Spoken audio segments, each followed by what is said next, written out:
Well, I don't know about you, but there's nothing I like to hear more than the sound of a rushing river. I love water. I love wild water. Druids love water.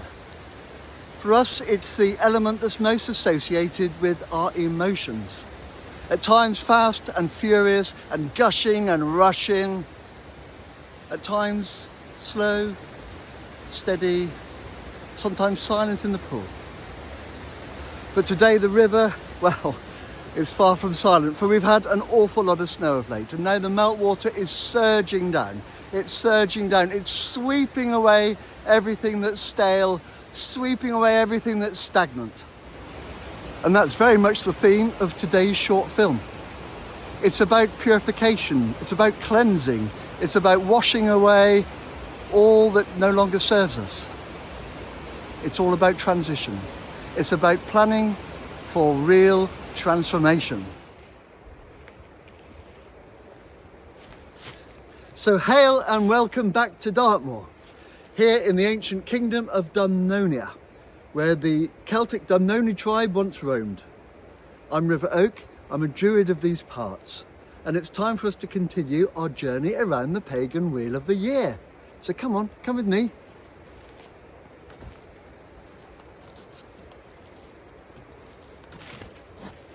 You've forgotten what that is, haven't you? Okay, I'll remind you.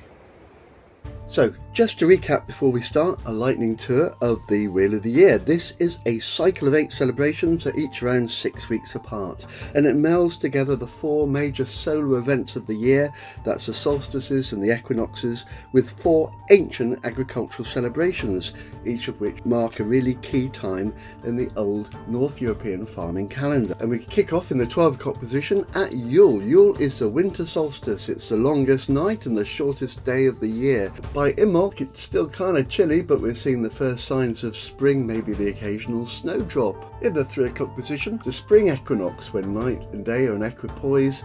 That is Ostara. It's also called Albanila in the Druid tradition. And now we're really beginning to get a feel for spring, aren't we? And there's wonderful things that are happening, particularly hares laying eggs. If you want to find out more about that, you'll have to keep watching. Next up comes Beltane. Oh, blissful Beltane, a time of bonfires and bonking, when we're going to embrace each other and the F word, fertility. Well, whatever did you think I was going to say?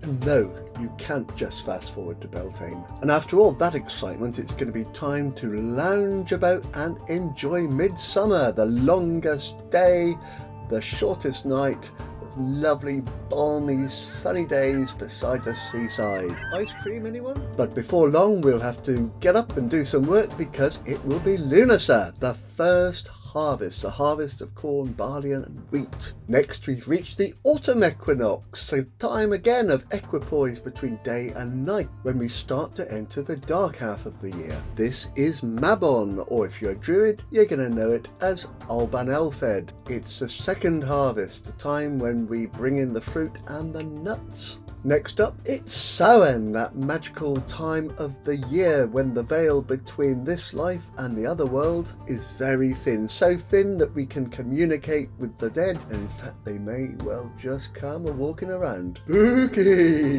And then we're back where we started. We are back at midwinter, the winter solstice. It's Yule again. So here we are, safely arrived at Imbolc, which literally means in the belly of the mother.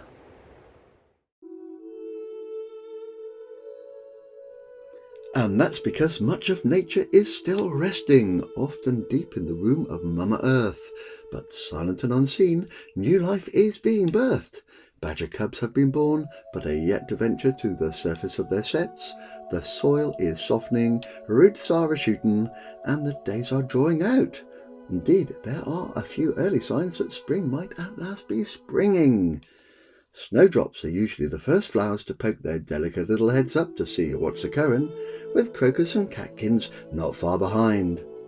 And another word for birch catkins is lamb's tails, for this is the lambing season. The fields are full of them, gambling around, hopping, skipping, jumping, and generally looking uber cutesy. Oh, how can you not get a warm, fluffy feeling watching them at play? Oh, and a certain guilt when reaching for that mint sauce. I thought I told you not to mention mint sauce. But for our distant ancestors, sheep meant much more than mutton, for they gave milk, mild, gentle milk, milk to mark this most feminine of festivals, the first milk of the season. And weren't the Celts just gagging for it? For after a long hard winter with nothing to drink but mead, poor loves, and with a 2,000-year delivery delay on Alka-Seltzer, they just couldn't wait to pick up a pinter and glug it down. Whew, what a relief. So now you're feeling better, it's time to change the subject from guts to goddesses. Enter Brigid, also known as Brigid, Bridie, Breed, Brid. All of these names are derived from the Proto-Celtic word briganti, which means high and exalted. And boy, did Brigid live up to that name. For she was the daughter of the Dagda, greatest of all the Irish gods, and at the moment of her birth it is said that the heavens opened and lightning streaked across the sky. Now Brigid certainly had a restless and fiery disposition to match, as she grew into a turbulent teenager. Bored of living amongst the gods, she wanted to get out into the world and help people. Nice. So, aside from asking Daddy Dagda if he would lend her a tenner and pick her up at midnight, Brigid begged him to give her a proper job. Well, how could he resist? So he said, "Go out and teach people poetry. Let them learn the song of their souls." Well, for a while his daughter was content, as she just loved to make words dance and soar. But like most teenagers, it was soon boring. So the Dagda, yearning for a bit of peace, said, "Okay, sweetheart, teach the people not only to birth poetry, but also let them know the beauty of their bodies, and help them to birth babies." Oh yes. So she rolled up her sleeves and, for a while, enjoyed getting down and dirty. But once the novelty had worn off, you've guessed it, she wanted more. So in desperation, Pa said, "For Fianna's sake, you can be the goddess of healing. Now will you please fetch my slippers and let me watch Father Ted?" And that's just what she did. Brigid wandered the earth, pursuing her portfolio career, inspiring creativity, being at every birth, and healing both body and soul. Now Brigid also loved fire, couldn't get enough of it, and so was just mesmerised when one day she encountered the smith god Gordnu beside his flaming forge. Recognising her enchantment, Gordnu invited her to take his hammer and make the world new each day. And so our heroine added goddess of smithing and creative crafts to her already rather cluttered CV. And how the people loved her, they adored her, and they worshipped her. But wasn't she a real historical figure, I hear you say? Will somebody please say it? But wasn't she a real historical figure? Well, it's funny you should ask, eventually, for nobody loved the goddess Brigid more than the Druid Druvtak and his wife. So when they had a baby daughter together, back in the year 455 CE, it was only natural that she would be called Brigid, and she'd be anointed with water from the nearby holy spring that was dedicated to the goddess. But then the Christians came to town, and rather than running away to join the circus, Brigid joined them, in time becoming a nun. No, not that nun.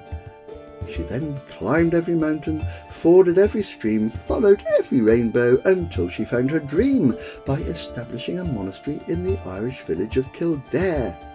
And guess what? After her death in the year 525, Saint Brigid became the patron saint of poets, midwives, healers and blacksmiths. Well, what a coincidence. So it was now cool for newly confirmed Christians to continue their prayers to Brigid, albeit in a brand new Christianized reincarnation. Once again, if you can't beat 'em, join 'em. Good work, Church Fathers, and definitely worth a starter for 10. Anyway, that's more than enough of the B word. No, really, there's more. Oh, really? Yes, really. 2 more really useful facts, just in case you end up in University Challenge. But I'll make them the last, I promise. Go on then. Well, Did you know that the goddess Brigid is often portrayed as a triple goddess, one entity with 3 aspects? So you mean like Father, Son and Holy Ghost? Well, no, not really. She's a she, for a start. And that she has 3 faces. As maiden, she guides artistic creativity. As mother, she is midwife, herbalist and healer. And then as crone, she is a smith, melding and moulding with fire. That's one. And she's big on swans, for swans are the harbingers of spring, serene and graceful, pure and white as milk. They too have inspired the imaginations of poets, artists and musicians through the ages. Okay, so have you finally finished now? Yes. Brilliant! Okay, so before the bee can mean boring, let's focus on some of the traditions associated with the festival of Imbolc. Fire again tops the charts at this time of the year, and not just because it's great for heating, cooking and keeping growly things at bay. Celebrated around the 1st or 2nd of February, this is the first of the great pagan cross-quarter fire festivals. For, just like Brigid, fire inspires and ignites creativity. It also cleanses and purifies, so for Christians this time is Candlemas, when Mary was taken to the temple to be purified, sacrificing a lamb to atone for the heinous sin of having a baby. So lighting candles is a common feature, these often being carried in procession, where they signify light in the darkness. For the followers of Christ, this light is the infant Jesus, whilst for many pagans it is the Mammon, now growing stronger by the day and gently warming the earth with his every touch. Traditionally, Imbolc was also a time to process bridey dolls.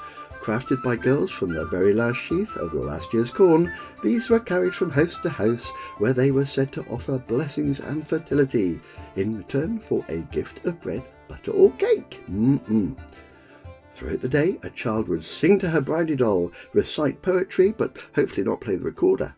She would then dance with the doll before gently and finally laying her down at the hearthside, snuggled into a bed of herb-sweetened rushes, for this was said to act as an invitation for Brigid to visit the home overnight. Ash would be strewn around the makeshift cot, and there was always great excitement if this was found disturbed in the morning. Weather forecasting was also commonplace at Imbolc, for it was thought that the Cailleach, a hag-like goddess who controlled the climate, foraged for firewood at this time. If the weather was good, that meant she had a lot of foraging to do, and that was a bad omen, foretelling many more cold days ahead. Imbolc was also the time to visit springs and holy wells, for the Celts held water to be sacred, honouring the gifts of cleansing, purification, life and fertility that she afforded. Prayers would be said and offerings would be left. This continues today, with gifts of feathers, stones, food and other offerings frequently being found beside holy wells, prayers being marked by ribbon cluties hung from adjacent trees. In Celtic society, it marked a time of preparation.